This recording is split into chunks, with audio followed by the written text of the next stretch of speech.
हर पल आपके साथ। नमस्कार, आप देख रहे हैं हर्पल न्यूज और मैं हूं आपके साथ माधुरी तिवारी। खबरों की शुरुआत करेंगे, लेकिन उससे पहले नजर डालेंगे अब तक की सुर्खियों पर। हिमाचल के सीएम जयराम ठाकुर को बुलाया गया दिल्ली, पीएम मोदी से करेंगे मुलाकात। छठे वेतन आयोग की घोषणाओं पर मंथन। 3 जिलों के दौरे पर सीएम योगी जौनपुर और मिर्जापुर को सौगात। गोरखपुर में लगाया जनता का दरबार। केंद्र ने पंजाब सरकार को भेजा अलर्ट का निर्देश। धार्मिक स्थलों पर सुरक्षा बढ़ाने के निर्देश। सभी श्रद्धा स्थलों को चौकसी के आदेश। ओमिक्रॉन खतरे पर बोले एम्स डायरेक्टर रणदीप। कहा, देश किसी भी हालात का सामना करने के लिए तैयार। यूपी में जल्द ही विधानसभा चुनाव होने वाले हैं। ऐसे में सीएम योगी यूपी को लगातार ताबड़तोड़ सौगात दे रहे हैं।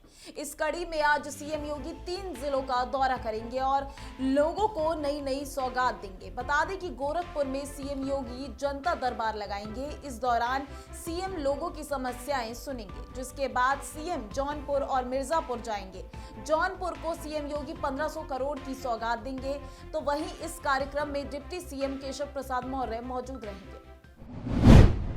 उत्तर प्रदेश में विधानसभा चुनाव होने हैं और अभी तक ये तय नहीं हुआ है कि राज्य के सीएम योगी आदित्यनाथ कहां से चुनाव लड़ेंगे। हालांकि खबर सामने आ रही है कि वो गोरखपुर, अयोध्या या फिर मथुरा से चुनाव लड़ सकते हैं। फिलहाल लगातार मथुरा के दौरों के बाद अब उनके भगवान कृष्ण की धरती से चुनाव लड़ने को लेकर खबरें सामने आ रही हैं, क्योंकि सीएम योगी गोरखपुर और वाराणसी की तरह मथुरा का लगातार दौरा कर रहे हैं और बीजेपी के स्थानीय नेता उनसे मथुरा से चुनाव लड़ने की मांग कर रहे हैं। बता दें कि मथुरा की जनता और संत समाज भी चाहते हैं कि मुख्यमंत्री योगी आदित्यनाथ मथुरा से चुनाव लड़े।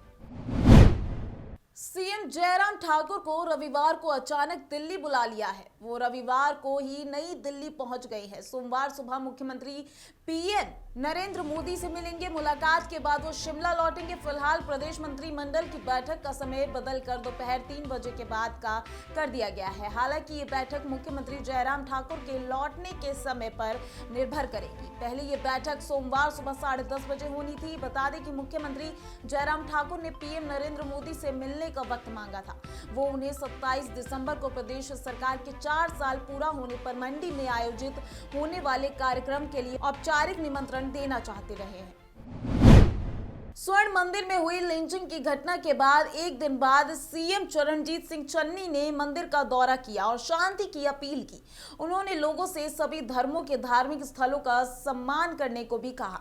इससे पहले रविवार को पंजाब के डिप्टी सीएम सुखजिंदर सिंह रंधावा ने बताया कि स्वर्ण मंदिर में हुए बेअदबी के मामले में जांच के लिए एसआईटी का गठन किया गया है, जो 2 दिन के अंदर अपनी रिपोर्ट देगी। दरबार साहिब ने हुई इस बेअदबी की घटना को उन्होंने बेहद दुर्भाग्यपूर्ण बताया है और भरोसा दिलाया है कि पुलिस मामले की तरह तह तक जाएगी। 21 दिसंबर को प्रधानमंत्री नरेंद्र मोदी प्रयागराज के परेड ग्राउंड में आयोजित होने वाले मातृशक्ति कार्यक्रम में शामिल होंगे। उनके आगमन से पहले संगम क्षेत्र को होर्डिंग से पाट दिया गया है।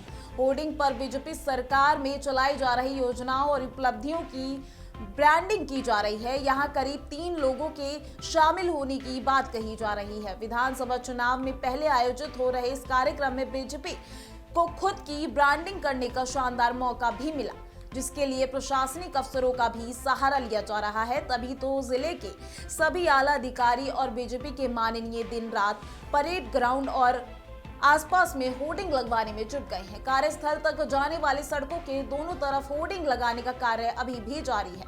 साथ ही संगम क्षेत्र में जो होर्डिंग्स लगाए जा रहे हैं उसमें सिर्फ 2 चेहरे हैं, एक प्रधानमंत्री नरेंद्र मोदी तो दूसरी यूपी के मुख्यमंत्री योगी आदित्यनाथ का। सभी होर्डिंग पर सोच ईमानदार, काम दमदार का नारा दिया गया है। उत्तर प्रदेश में होने वाले विधानसभा चुनाव से पहले बीजेपी राज्य में लगातार योजनाओं का उद्घाटन कर रही है। अब बीजेपी सरकार ने अपने ज्यादातर मंत्रियों को राज्य में होने वाले चुनाव के लिए उतार दिया है, जिसके बाद राज्य में लगातार विकास योजनाओं का उद्घाटन किया जा रहा है, तो वहीं कई योजनाओं का शिलान्यास भी किया जा रहा है। इस कड़ी में आज केंद्रीय परिवहन मंत्री नितिन गडकरी यूपी के जौनपुर में 573 करोड़ 36 लाख रुपए के परियोजनाओं का उद्घाटन और शिलान्यास करेंगे। इस कार्यक्रम में नितिन गडकरी के साथ सीएम योगी भी मौजूद रहेंगे। नवजोत सिंह सिद्धू ने अमृतसर के श्री हरमिंदर साहिब और कपूरथला के गुरुद्वारा साहिब में बेअदबी की कोशिश की। सिद्धू ने निंदा की और कहा कि राज्य में शांति भंग करने की साजिश रची जा रही है। उन्होंने ये भी कहा कि धार्मिक भावनाओं को आहत करने के इरादे से जानबूझकर और दुर्भावनापूर्ण कृत्यों से निर्वारक सजा से निपटाया जाना चाहिए। पंजाब गुरु साहिब ने निर्धारित एकता और सार्वभौमिक भाईचारे की मजबूत नींव पर बनाया गया है। कोई भी विभाजनकारी ताकत पंजाबी समुदाय के मजबूत सामाजिक ताने बाने को नष्ट नहीं कर सकती है। मलेरकोटला में एक जनसभा को संबोधित करते हुए उन्होंने कहा कि आज भी पंजाब में शांति भंग करने की साजिश रची जा रही है। सिद्धू ने कहा कि बेअदबी की किसी भी घटना में शामिल लोगों को ज्यादा सजा दी जानी चाहिए। अगर बेअदबी की कोई घटना होती है, चाहे वो कुरान शरीफ की हो या फिर भगवत गीता या श्री गुरु ग्रंथ साहिब की, दोषियों को सार्वजनिक रूप से फांसी दी जानी चाहिए। स्वर्ण मंदिर बेअदबी की घटना के बाद केंद्र सरकार ने पंजाब सरकार को अलर्ट जारी किया है। केंद्र सरकार ने पंजाब के तमाम धार्मिक स्थलों, डेरों, मंदिरों, गुरुद्वारों और अन्य सभी धर्मों के धार्मिक स्थलों पर सुरक्षा बढ़ाने के निर्देश दिए हैं। सूत्रों के मुताबिक पंजाब का माहौल बिगाड़ने के लिए धार्मिक स्थल का इस्तेमाल करने की आशंका है। पंजाब में दंगे भड़काने और धार्मिक सद्भाव बिगाड़ने के लिए किसी भी धार्मिक स्थल पर बेअदबी या फिर अन्य घटना करके माहौल बिगाड़ने की साजिश हो सकती है। केंद्र सरकार ने सारे धार्मिक स्थलों पर सीसीटीवी कैमरे लगाने और लगे कैमरे चेक करने के निर्देश जारी किए हैं। इसके साथ ही सीसीटीवी के डीवीआर में 1 महीने का डाटा रखने के निर्देश दिए गए हैं। अलर्ट के तमाम धार्मिक स्थलों पर पंजाब पुलिस को सुरक्षा बढ़ाने और नजर रखने के निर्देश केंद्र सरकार की ओर से जारी किए गए हैं। पंजाब में गुरदासपुर में भारत पाक सीमा पर पाकिस्तान की ओर से भारत में ड्रोन भेजने की कोशिश की जा रही है। बीएसएफ ने नाकाम कर दिया है। बता दें कि बीती रात गुरदासपुर के कसोवाल बॉर्डर आउटपोस्ट पर पाकिस्तानी ड्रोन देखा गया था, जिसके बाद मौके पर मौजूद बीएसएफ के जवानों और एक महिला जवान ने ड्रोन पर 5 राउंड की फायरिंग की, जिसके बाद ड्रोन पाकिस्तान की सीमा में वापस लौट गया। वहीं इलाके में अभी भी सर्च ऑपरेशन जारी है। राजस्थान के जैसलमेर के किशनगढ़ फील्ड फायरिंग रेंज में अभ्यास के दौरान गोला फटने से बीएसएफ का एक जवान शहीद हो गया। वहीं इस घटना में 4 जवान गंभीर रूप से घायल हो गए। जवान की मौत की खबर से उनके गांव में मातम पसर गया है। बता दें कि आज शहीद जवानों का पार्थिव शरीर उनके गांव पहुंचेगा। जानकारी के अनुसार जैसलमेर के किशनगढ़ फील्ड फायरिंग रेंज में नियमित अभ्यास किया जाता है। रविवार को भी भारत पाकिस्तान बॉर्डर के किशनगढ़ फील्ड फायरिंग रेंज में बीएसएफ पंजाब फ्रंटियर के जवान मोर्टार के साथ फायरिंग का अभ्यास कर रहे थे। अभ्यास के दौरान मोर्टार का गोला अचानक फट गया। गोला फटने से पास खड़े जवान संदीप सिंह और अन्य जवान गंभीर रूप से घायल हो गए, जिसके बाद सभी को तुरंत रामगढ़ अस्पताल लाया गया। एनसीबी मुंबई के zonal director Sameer Wankhede Aryan Khan drug case के बाद से लगातार विवादों में घिरे हुए हैं। अब खबर आ रही है कि समीर वानखेड़े का एनसीबी में एक्सटेंशन 31 दिसंबर को खत्म हो रहा है। हालांकि अभी तक ये तय नहीं किया गया है कि इसको बढ़ाया जाएगा या नहीं। बता दें कि मुंबई की क्रूज ड्रग पार्टी का खुलासा करने वाले समीर पर कई संगीन आरोप लगे हैं और इसलिए उनके विभाग को बदलने पर बातचीत की जा रही है। हालांकि केंद्र सरकार ने फिलहाल इस बारे में कोई फैसला नहीं लिया है। दुनिया के बहुचर्चित पनामा पेपर्स मामले में बच्चन परिवार की मुश्किलें बढ़ गई हैं। आज बॉलीवुड एक्ट्रेस ऐश्वर्या राय की दिल्ली के लोकनायक भवन में ईडी के सामने पेश होंगी। जानकारी के मुताबिक ईडी के अधिकारियों ने सवालों की लिस्ट पहले से ही तैयार कर ली है। दरअसल पनामा पेपर्स मामले में भारत के करीब 500 लोगों के नाम शामिल होने की बात सामने आई है। इनमें नेता, अभिनेता, खिलाड़ी, बिजनेसमैन, हर वर्ग के प्रमुख लोगों के नाम हैं। इन लोगों पर टैक्स की हेराफेरी का आरोप है, जिसको लेकर टैक्स अथॉरिटी जांच में जुटी है। पनामा पेपर्स मामले की लंबे समय से जांच चल रही है। वहीं ईडी के अधिकारी देश के कई बड़ी हस्तियों को जांच में शामिल कर चुके हैं। इसी कड़ी में 1 महीने पहले अभिषेक बच्चन भी ईडी कार्यालय में पहुंचे थे। वे कुछ दस्तावेज भी ईडी अधिकारियों को सौंप चुके हैं। ईडी सूत्रों की माने तो जल्द ही इस मामले में उनके पिता अमिताभ बच्चन को भी ईडी नोटिस देकर बुला सकती है। बर्फ से ढके मैदान, खेत और पेड़ आमतौर पर हिमाचल और कश्मीर की पहचान माने जाते हैं, लेकिन इस साल राजस्थान में सर्दी का रिकॉर्ड तोड़ दिया गया है। पहाड़ों से आने वाले बर्फीली हवाओं ने राजस्थान को जमा दिया है। पहली बार राजस्थान में पहाड़ों से लेकर मैदानी इलाकों तक केवल बर्फ ही बर्फ दिखाई दे रही है। पिछले 3 दिनों से 5 से ज्यादा जिलों में न्यूनतम तापमान माइनस में जा रहा है। राजस्थान को जमा देने वाली ठंड पेड़ से लेकर खेतों में बर्फ ही बर्फ देखने को मिल रही है। दुनिया भर के लिए सिरदर्द बन चुके कोरोना वायरस के नए वेरिएंट ओमिक्रॉन के मामले में भारत में तेजी से बढ़ रहे हैं। बता दें कि कोरोना वायरस के नए वेरिएंट ओमिक्रॉन के मामले देश में 150 के पार पहुंच गए हैं। देश में अब कोरोना वायरस के इस नए वेरिएंट से संक्रमण के कुल 155 मामले पार हो गए हैं। कोरोना का एक वेरिएंट अब तक देश के 11 राज्यों और केंद्र शासित प्रदेश तक फैल चुका है। महाराष्ट्र में ओमिक्रॉन के सबसे अधिक 54 मामले सामने आए हैं। छत्तीसगढ़ में विदेशों से आवाजाही के बीच कोरोना संक्रमण के नए वेरिएंट ओमिक्रॉन की आशंका बरकरार है। रविवार को रायगढ़ में एक ऐसे व्यक्ति में कोरोना संक्रमण की पुष्टि हुई है जो कनाडा से लौटा है। स्वास्थ्य विभाग ने ये नमूना जीनोम सीक्वेंसिंग के लिए भुवनेश्वर भेजा है। आपको बता दें कि प्रदेश में 27 नवंबर से 18 दिसंबर तक 1000 से अधिक लोग विदेशों से आ चुके हैं। उनमें से 6 लोगों में कोरोना संक्रमण पाया गया है। बिलासपुर के 2 मुसाफिरों की जीनोम सीक्वेंसिंग रिपोर्ट भी आ गई है। इनमें ओमिक्रॉन वेरिएंट की मौजूदगी नहीं मिली, लेकिन अभी तक 4 लोगों की रिपोर्ट का इंतजार है। वहीं प्रशासन का दावा है कि उन्होंने विदेशों से लौटे लोगों को होम क्वारंटीन कर दिया है। उनके संपर्क में आए लोगों की भी जांच की जा रही है। छत्तीसगढ़ में रविवार को 11,183 नमूनों की जांच हुई थी। इनमें से 21 लोगों में कोरोना संक्रमण की पुष्टि हुई। सबसे अधिक 9 मामले रायपुर में सामने आए हैं। उसके बाद रायगढ़ में 5 और दुर्ग जिले में 3 नए मामले की पुष्टि हुई है। रविवार को कोरोना से अधिक किसी भी मौत की रिपोर्ट सामने नहीं आई है।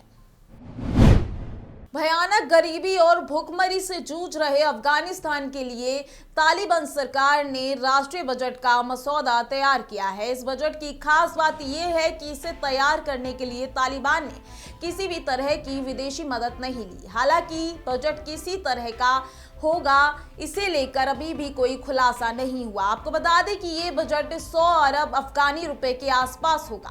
तालिबान के प्रवक्ता अहमद वली हकमल ने कहा है कि हम अपने घरेलू राजस्व से बजट तैयार करने की कोशिश कर रहे हैं। हमें भरोसा है कि हम ऐसा कर लेंगे। बता दें कि बजट को मंजूरी के लिए कैबिनेट के पास भेजा गया है।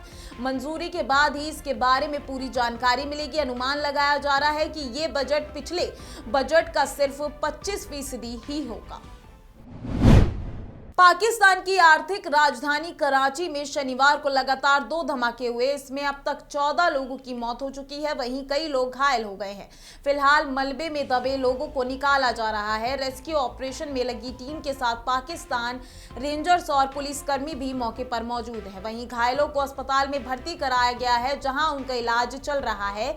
बता दें कि धमाका कराची के शेरशाह इलाके के पराचा चौक के पास हुआ। ब्लास्ट में एक निजी बैंक की बिल्डिंग ढह और वहीं दूसरा ब्लास्ट रेस्क्यू ऑपरेशन के दौरान हुआ। फिलहाल रेस्क्यू ऑपरेशन जारी है। आर्थिक तंगी से जूझ रहे पाकिस्तान पर विदेशी कर्ज का बोझ लगातार बढ़ता जा रहा है। इमरान सरकार ने साल 2020 से 21 में दूसरे देशों से 15.32 अरब डॉलर का रिकॉर्ड दर्ज कर लिया है।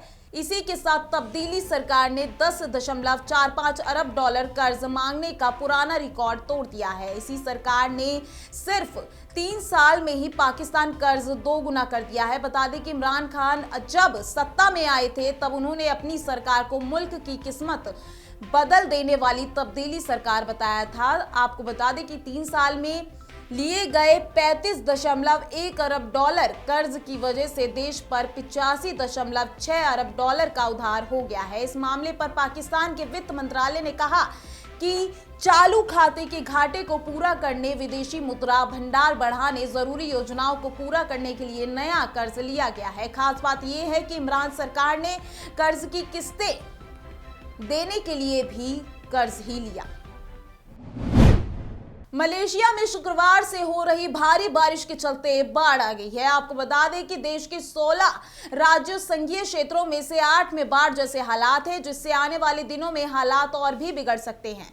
इसके चलते रविवार को 30,000 से ज्यादा लोग बेघर हो गए हैं। सबसे ज्यादा प्रभावित राजधानी कलानपुर से लगे सबसे अमीर राज्य सेलांगोर है। यहाँ पर 10,000 से ज्यादा लोग अपने घरों को छोड़कर सुरक्षित स्थानों पर चले गए हैं। बता दें कि प्रधानमंत्री इस्माइल साबरी याकूब ने कहा है कि फंसे हुए लोगों को आश्रय स्थलों तक पहुंचाने में मदद के लिए पुलिस, सेना और दमकल विभाग के 65,000 से ज्यादा कर्मियों को देश भर में तैनात किया गया है। वहीं दिसंबर के महीने में ये बाढ़ दशक की सबसे भीषण बाढ़ है। इसकी वजह से कई शहरी क्षेत्र जलमार्ग के और प्रमुख राजमार्ग और दूसरे शहरों में कट गए हैं। बाढ़ के चलते हाईवे पर 5,000 से ज्यादा लोग फंसे हुए हैं। बताया गया है कि मौजूदा बाढ़ फिलीपींस में आए राय तूफान के चलते आई है। इजरायल के प्रधानमंत्री नफ्ताली बेनेट ने देशवासियों से अनुरोध किया है कि वो कोरोना वायरस के नए वेरिएंट ओमिक्रॉन के बढ़ते प्रकोप के मद्देनजर अपने बच्चों को टीकाकरण कराएं। इस बीच इजरायल के अधिकारी यात्रा प्रतिबंधों को विस्तार देकर अमेरिका को भी इस दायरे में लाने की तैयारी कर रहे हैं। उन्होंने कहा है कि इसका कुछ हद तक श्रेय अधिकतर देशों से यात्रियों को प्रवेश प्रतिबंधित करने के शुरुआती कदमों को जाता है, लेकिन मामले बढ़ने में देर नहीं लगेगी। बेनेट के अनुसार ये बहुत जरूरी है कि माता पिता अपने बच्चों का टीकाकरण कराएं।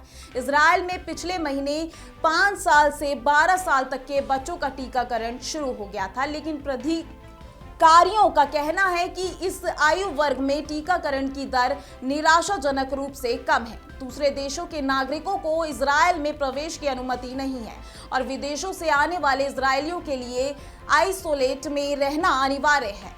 इजरायल में कोरोना वायरस के ज्यादा मामले वाले देशों को रेड श्रेणी में रखा गया है और इजरायलियों को इन देशों में जाना प्रतिबंधित है। स्वास्थ्य अधिकारियों ने रविवार को सिफारिश की अमेरिका और कनाडा को भी इस सूची में शामिल किया जाए। इस संबंध में बुधवार को निर्णय किए जाने की संभावना है।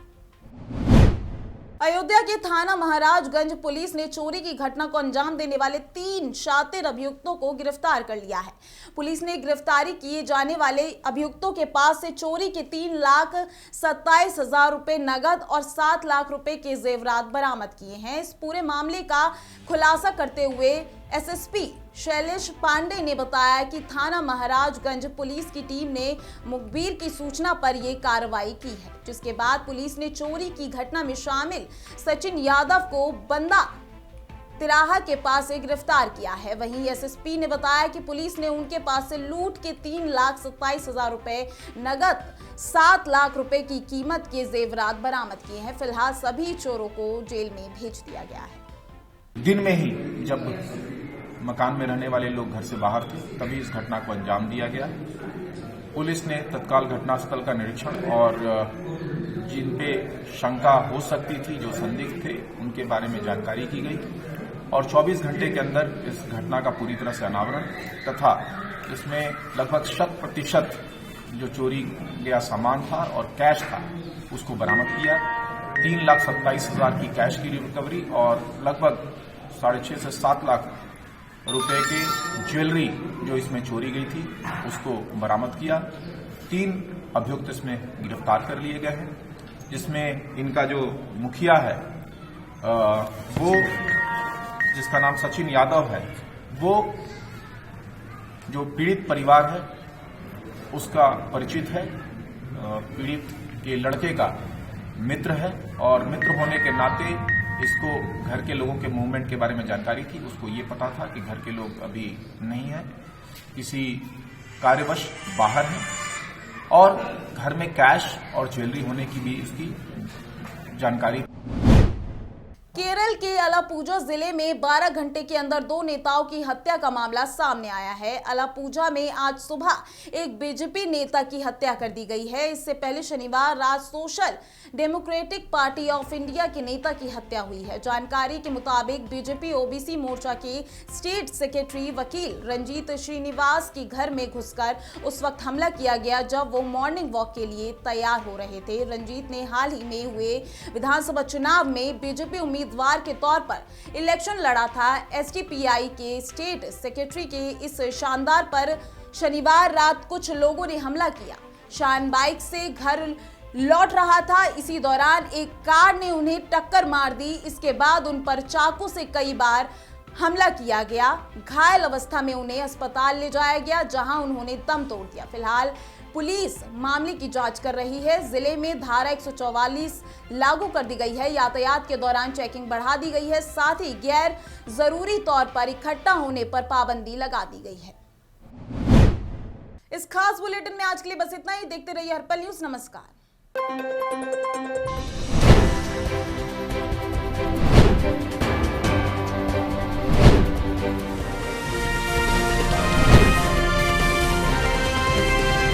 हर पल आपके साथ।